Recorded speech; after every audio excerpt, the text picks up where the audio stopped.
What's up? Hey Jake. Jeffrey. Let's go fishing. Let's go fishing. It's cool. It is cool. Like I think I saw 47-ish coming up. Yeah. You know what that means? Should get them fired up. We're fairly low. We're right around 4 foot at the Harrisburg gauge. Yeah. It's clear. I think it's time for the Scented Jerk Shad. This side's clear. The other side won't be. Okay.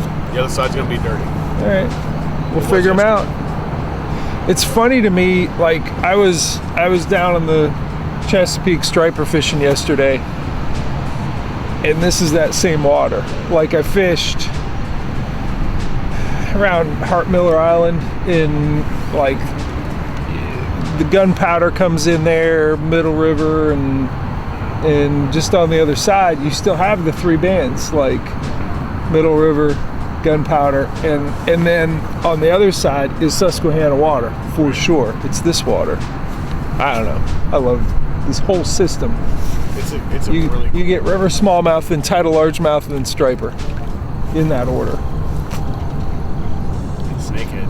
Yeah, snakehead are in the mix. They got their place. Let's go catch them, man. The snakehead? No, the smallmouth. Snakehead wouldn't live here. We know. They don't like us. I know. We've been over that. Let's catch fish. All right. So it was about a year ago I figured out how effective this thing is. And that video is called Don't Walk the Dog. And you're just skiing it back, skiing it straight back. The reason I figured that out is because of all the grass that sheds in the fall. And it's for sure already starting. What I've learned in the last year, though, is that it's not a muddy water thing, it's not a high water thing, it's not even an average flow thing. It's pretty much the thing that is ideal for low, clear conditions, and in particular the laminar flow, where they're in like less than 2 feet of water. That is where this presentation does really, really well. So, push water right above an island. It's a great place to do it. I want you to watch my hands on this next cast. I'm going to flip the bail before it even touches down. That way, as soon as it does touch down, it's moving immediately. That also takes any slack out of the line that you may have when they hit it really quick, is flipping the bail by hand and moving it. Gives you a very good hook set right away, which is it's pretty important. Oh, I screwed that up. My drag is too loose. Dang it, that was a good fish. Yeah, at the head of an island. I always loosen my drag before I'm done for the day, and I forgot. Ooh. There we go. Yeah, he hit. Jumping good. He came back for it. Hot fishing. Alright. Yeah, the Scented Jerk Shad is doing its thing right off the bat. We'll go ahead and look at this island. We'll get this nice fish back in. See ya. There's your target. Grass Island, immediately upstream. That's it. Let's go replicate. You do want to throw it on a medium heavy. I'm actually using the Rain Shadow Eternity RX10 that Keller Batson made for me custom, and it's the same blank that I just did a rod build video with a medium light this is a medium heavy. The reason why you want a medium heavy is you're slinging quite a bit of plastic. It may be absolutely weightless in the water, but it loads the rod pretty heavy. And if you've watched that video, that selfish video, you'll remember I broke a rod doing this. The same day I figured it out. So yeah, medium heavy spinning. You can use a bait caster if you want. I prefer the spinning because I can skip. Now, these are my abilities, not yours. If you can skip a bait caster, that's excellent. You should skip it. I can't very well, but this bait does skip really nice. And when you do skip it, it looks like a bait fish that is changing direction. It's going quickly in one direction and then it goes quickly in another. And that gets them fired up for sure. Okay, we're making a bit of a run. Jake says, here, come film me catch a giant fish. Okay. We gotta go way over here though. All right. So we're going way over there. And I don't know, just one of his milk run spots. Not very often. It's not very often that I can convince Jeff Little to fish around loud noises. I don't like fishing in cities. I just don't. It's okay. We're gonna go catch a big fish. And then we're gonna go back upstream. And then we'll go back to your grass island where we're home. I got a pattern going that I'm happy with, low light. He's like, no, we gotta go run a mile down here. Okay. Pressure's on Jake. He says he's gonna catch a big fish. I think he will. A little perturbed if he doesn't though. Jake, what are you gonna throw at that spot? A jackhammer. A jackhammer? What else would you throw? Do you have a follow-up bait? I don't need one.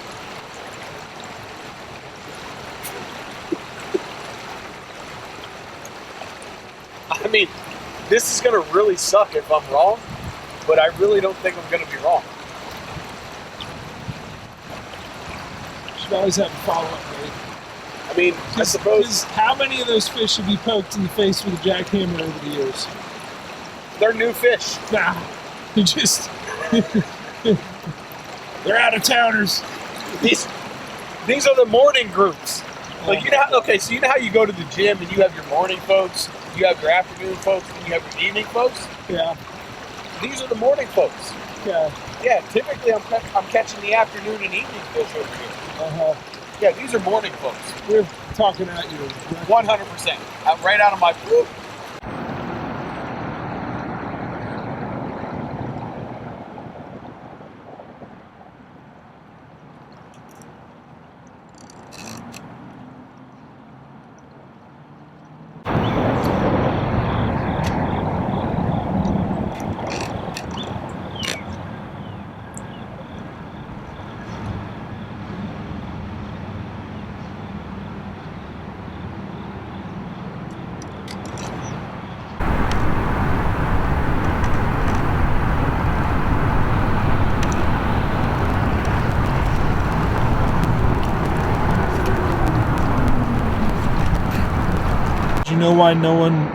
Do you know why this area fishes so well? What? Because no one wants to fish in front of the sad camp in Karen. The sad camp. You mean where the homeless people live? Yes, keep casting. No one wants to have a conversation with a dog walker. I mean, the dog was getting ready to eat my topwater bait, and I said, was he going to come after it? And she said, oh, no, probably he was just going to bark. I heard it. That's a self-correcting mistake. It was a dog. Sorry.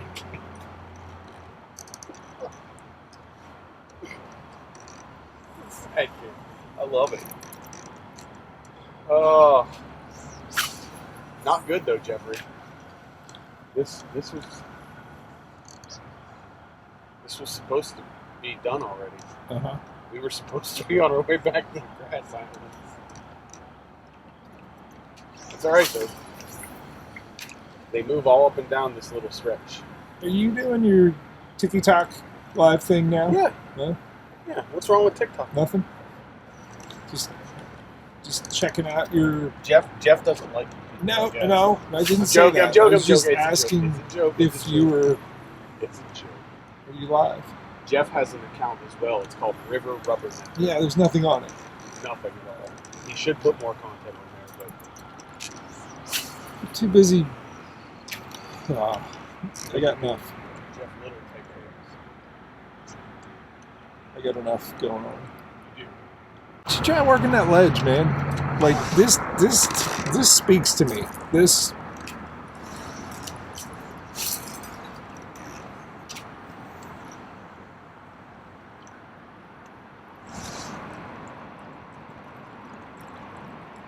You like it right up against that wall, huh? 100%. So Even a little bit up onto it. I don't mind going up onto the wall because what happens is sometimes I feel like when this bait hits the water and that splash will spook a big fish. Yeah. If I'm able to put this thing on that first step and drag it into the water, it's way less spooky. But what these fish do is they corral the bait up against this wall because it allows them to trap them, and then they just go batshit crazy on them. Okay. I love it. Love it.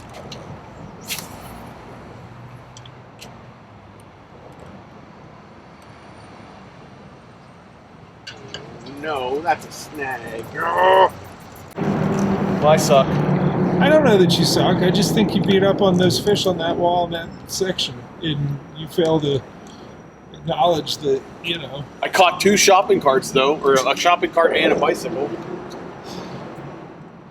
Hey, Jake, let's go fish some grass beds. Let's go fish some grass beds, Jeff. He definitely has faith in that spot. He did get a bite. He did not throw a crankbait on it, so I'm not going to throw the jackhammer because I feel like, I don't know, maybe they see that a lot. I have a crankbait that I did a little video on the crankbait rehab that I have yet to get wet. So I'm gonna try a spot with crankbait, see what happens. I have no idea what I have here. I'm guessing it's a catfish because it's awfully powerful.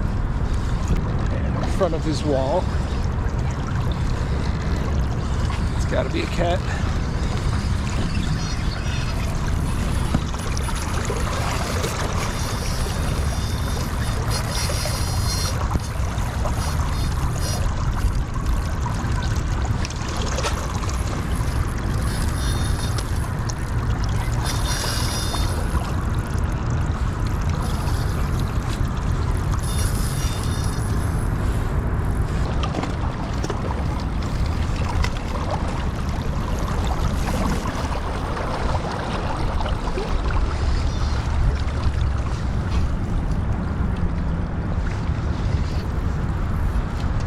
Oh, good.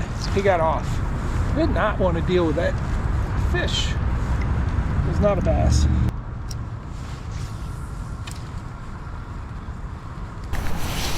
Alright, I didn't get anything off of his wall either, so. Actually, there's one out in the middle. Hopefully it's not another catfish. No, that's a smallmouth. Alright, so if they're not on the wall, they're out away from it some maybe. And GoPro, start recording. That definitely makes sense to me.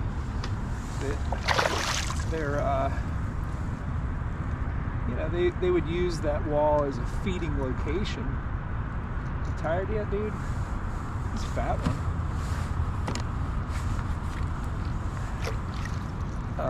But chill out in this deeper water where that big ledge is that runs into it.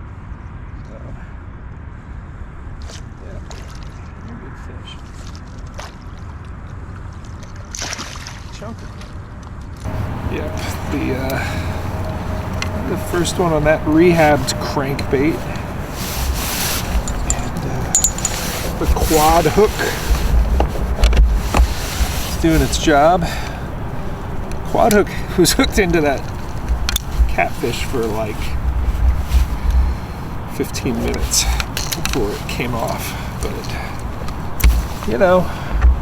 All right, Jake, I know there's some fish here. If they're not on the wall, they're on the ledge.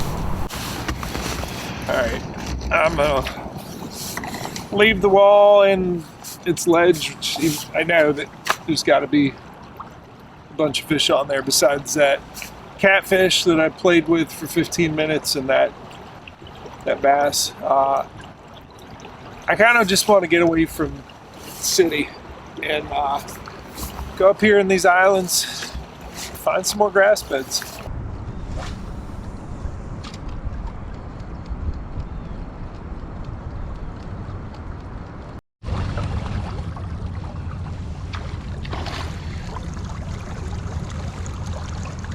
Right on the grass.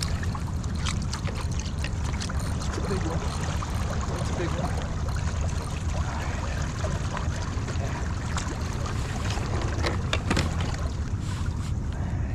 I saw him come running at it from a good distance away. Swipe at it, miss, swipe at it, miss, swipe at it, connected. Get in there. It's such a fun way to catch these fish. Oh, yeah. Hey folks, just got this 19 1/4 incher on the 7-inch Scented Jerk Shad. We're gonna let this guy go. There she goes. Tops of the grass beds. You gotta ski this right along the surface. It's a 3/0 grip pin hook, EWG, that I've molded a little weight on. The Z-Man chin locks will work for this as well. It's a good hook. I've added the eye, but it's the Z-Man 7-inch Scented Jerk Shad, and making long cast with the Rain Shadow Eternity RX10 that Relic Custom Rods made for me with that Rain Shadow blank, the medium heavy. So it's getting it done. But yeah, this is a lower clear water pattern, and it's happening now on the Susquehanna. See ya. All right, that was for the Instagram page, just a quick encapsulation of the pattern thus far. But I'm going to take you step by step through my targets as I approach this area. I worked this complex at the head of the island for, I'm going to tell you, more than 5 minutes, not more than 10 minutes before I found that fish eat. And I'm going to show you some of the spots I cast to in the progression. So, you know, this is the head of the island. I definitely put 1 or 2 casts there. This little matted down grass, I really thought there'd be one up in that corner. I think at certain times there will be, because there's swift water coming around the outside, but there's like a little tucked in area there. Didn't get anything going. Really like the way that wood looked, tucked up in there. I thought that would produce, and I kept seeing more and more targets. The current very slowly kind of meanders back in that distance, but it's not real swift. But there is current going through to the other side. It's just not enough to really get him excited. This big log jam, man, I thought for sure I'd get one to rock it out from that. Worked all this really thoroughly. All with this, 7-inch Scented Jerk Shad. Then came out to this side, worked along that edge, along that edge, along that edge. Wasn't until I got and cast upstream of that current seam and really brought it down into this area right here that fish ate. I think I drew him down from the top side of this grass right there. I think that's where I got his attention. I cast it out there, and I think he chased it down below to the spot where he ate. But at some point, I mean, I'd cast up there and then I cast a little bit further out, and when I brought it down along here, I saw him come from way out here and came rocketing in and blasted it, and it was the third swipe that rod finally loaded up. So, head of an island, grass bed out in front, right above the grass bed. Just work these areas, man. They're in there. All right, we just looked at it from a distance. I want to show it to you up close. I'm standing right about where the attack occurred. It's shallow. It's shallow, good ways out. So I think this fish, I got his attention up there. He came out here and then came rocketing in, and the attack actually occurred right in here. So I'm not even kneecap deep, and he was moving in on it in almost ankle deep water. So just because it's shallow, maybe because it's shallow, that's really what you want to use this bait for. Shallow water, grass beds, head of the island. It cannot be too shallow for you to throw this bait. So I do like it to splash down and enter as loud as I can get it to do, and certainly skipping it into an area creates a lot of commotion and gets everything looking, and then that change in direction of skipping forward and then burning back can be a good strike trigger. But if you just lob it and plop it down, that works too. I mean, it's a big chunk of plastic really just going, cannonballing into the area, and it announces itself and gets everything looking. I don't feel like it's necessarily something that's going to spook a truly big fish. You may spook some medium and small fish, but the big ones almost take offense to it. They almost say, "How dare you disturb my peace? I will punish you now by eating your face." So, and that's kind of what we want. We want face eating. We got that nice big eyeball glued on there to help them know which end is the face. Eat the face. So, in between the areas where I got grass beds, I'm throwing the crankbait, just grinding the bottom, and get this one out in the middle of some deeper water, just grinding along, and this guy picks it up. Good looking fish. But yeah, having two different baits up front makes sense. He really likes hiding underneath the osprey. Having two different baits up front that do two different things is a good move. That quad hook does so good, so forgiving. Yeah, I almost always need the pliers with this thing. That fish didn't jump, but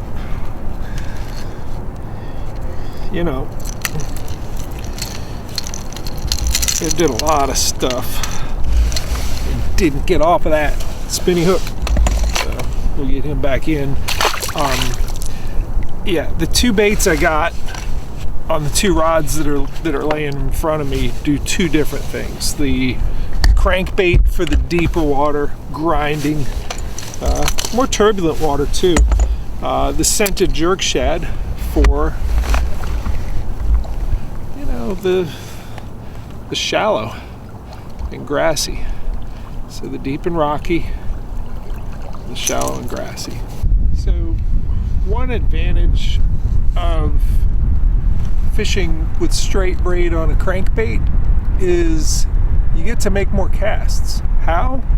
Well, you don't waste time taking that grass off.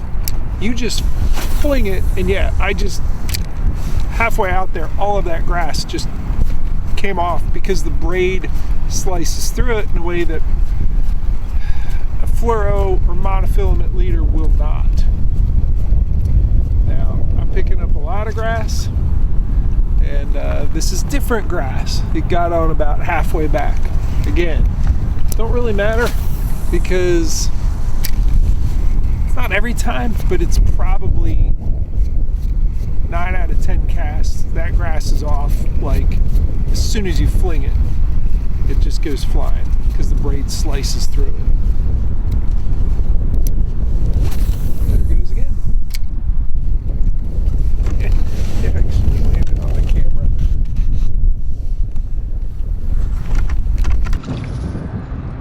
That's a good one. I've seen him jump. Very good fish, and he's off. It sucks. Damn it.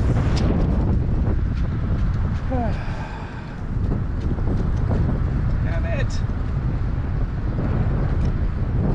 It's a big, big fish.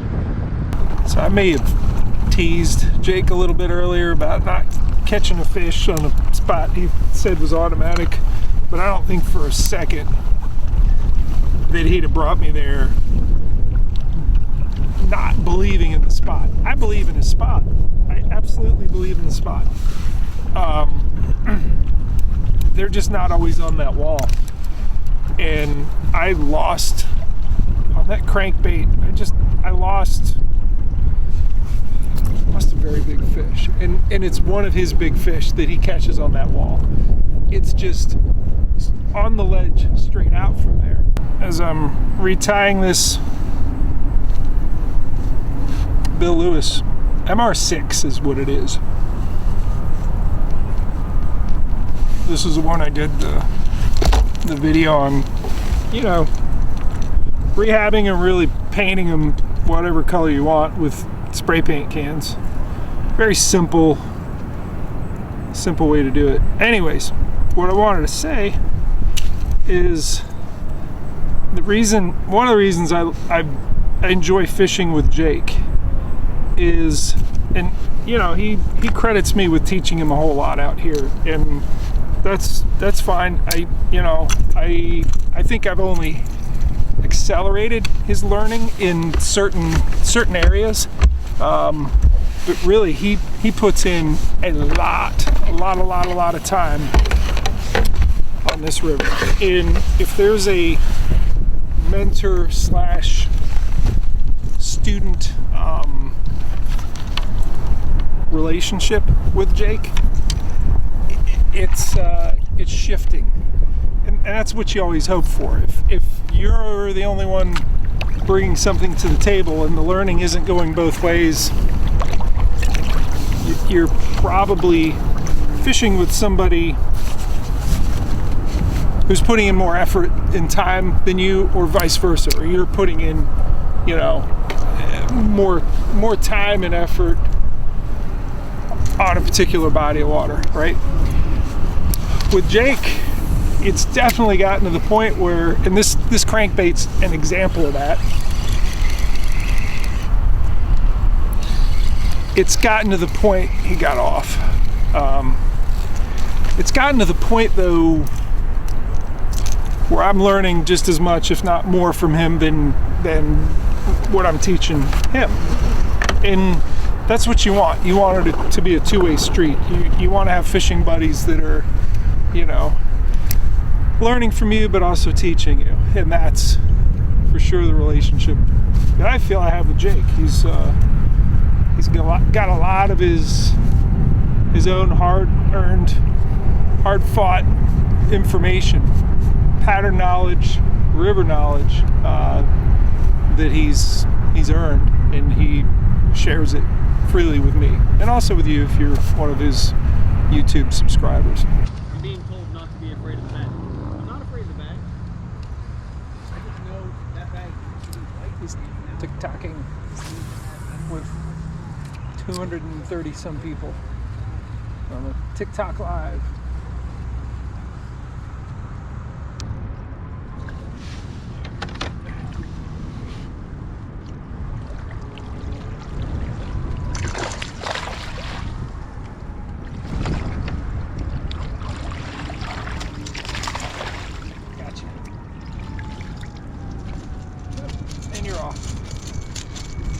You can go. See you later.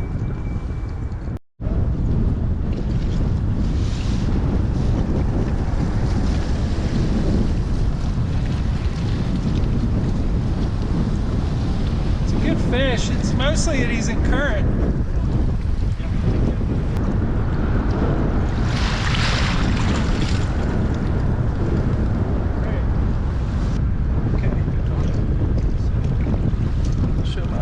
First, I'm going to show his TikTok people.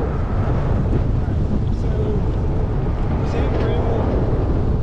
shallow stuff, so I do want to point something out. I've been catching fish on this bait all along with the higher water that we've had most of the summer. It's just been on a jackhammer as opposed to rigged this way. Same bait, rigged two different ways. Lower clear conditions and higher muddier conditions. Noisier, quieter. Power fishing aggressively, a little bit of a finesse, but still moving fast. Clear water, muddy water, and not even muddy water. Could be turbulent water. And I will still fish this today if I fish, really strong turbulent current seams. But this. This bait can be rigged a lot of different ways, and rigged this way, it's this. It's right here. Just random fan casting out at the head of an island, and usually if you're at the head of an island, it's a better fish. Yep, it's a decent fish for sure. Oh yeah. Oh, not a giant, but good fish. Judge handles these fish well. Get her out of here. Get her here. Yep, good one. So yeah, when it's lower, fairly clear. Jackhammer works good in turbulent water, and this was turbulent. If it were smoother water than this, I'd for sure throw the Scented Jerk Shad. But this was just busy enough that I thought, yep, it's jackhammer water.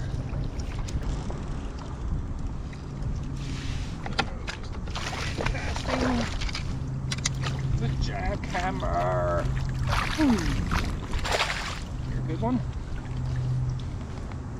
Fan casting. Just how many casts can you get in a day? Just as many as you possibly can get when it's kind of low and lower. Pretty clear. Is good. Left, right, middle, left, right, middle. How many fish can you get? A bait, any bait, within,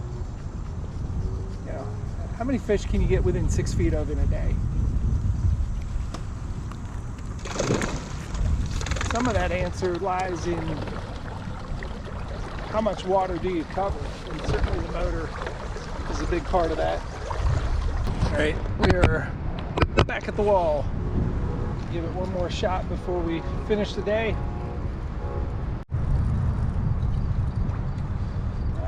Back on this ledge, throwing the crank. Get in here. Oh, you're not the giant. You're a nice fish though. Alright, I'm still casting the crankbait. Jake said he had to bug out, but there's one.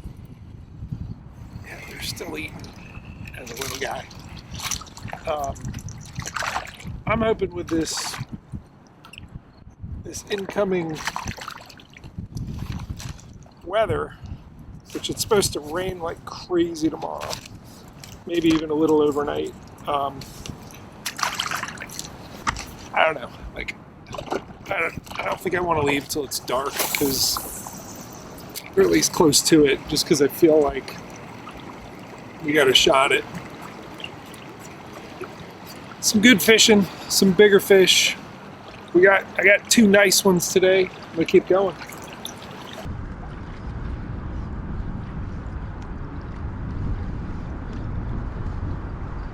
Get off. Don't you get off. Oh, you're good. You're big. I can see you. You're a big one. Oh, you're a big fish.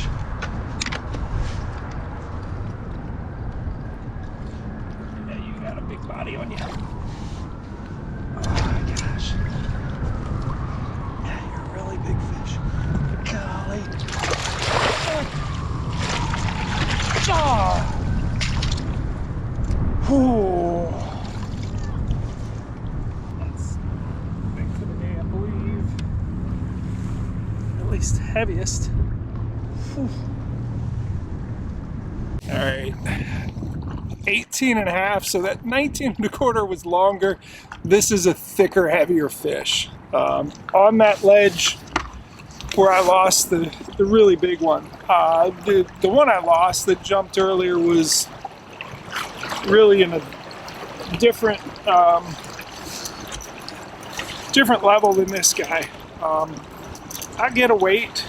I really think the one that jumped earlier was a 5-pounder candidate. It was into 4s. This fish, I'm gonna guess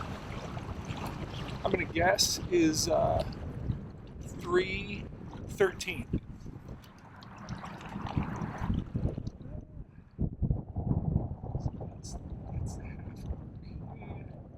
It's more like 3.9.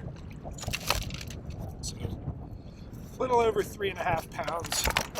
I think at 19 just wasn't quite as thick as this one. That's a beautiful fish. Just pause this thing for just a second, and it jammed it right in front of me. Oh, that's a good one. He's green. Oh, torpedo. Like he grabbed this thing right next to the kayak. Ooh. Come on, you. Come on.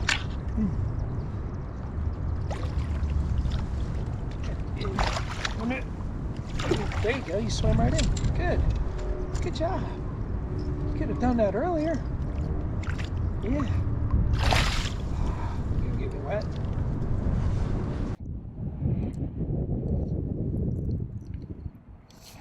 Hi.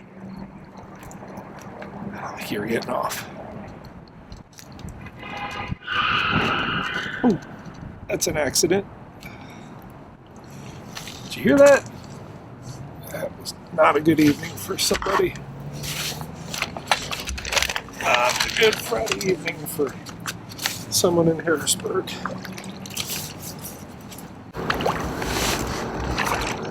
Here, you little guy. All right, I gotta get going too. Wife called and said, "Can you pick up Cooper at work?" I said, "Sure." He just got his driver's license.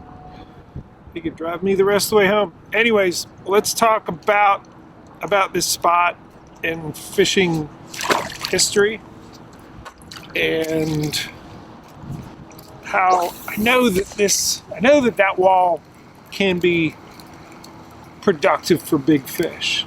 All right, so fishing history isn't necessarily a bad thing. It kind of has a bad connotation as being something that's a pitfall. Fishing history can give you some really good things. I know when I filmed Jody Queen, he talked about fishing history, and it helped him get 3rd in that tournament. I think Jake has actually won tournaments on that wall. It didn't happen today. Here's what you have to know about fishing a spot in fishing history there. Sometimes you need to pull out away from it and look for the places, if they're not right there, what's nearby that they would move off of that and hang out that's still nearby. And I definitely found it. I mean, the 18 and a half and the 17 and a half late in the day, earlier in the day, missed a giant that jumped and caught some other good fish.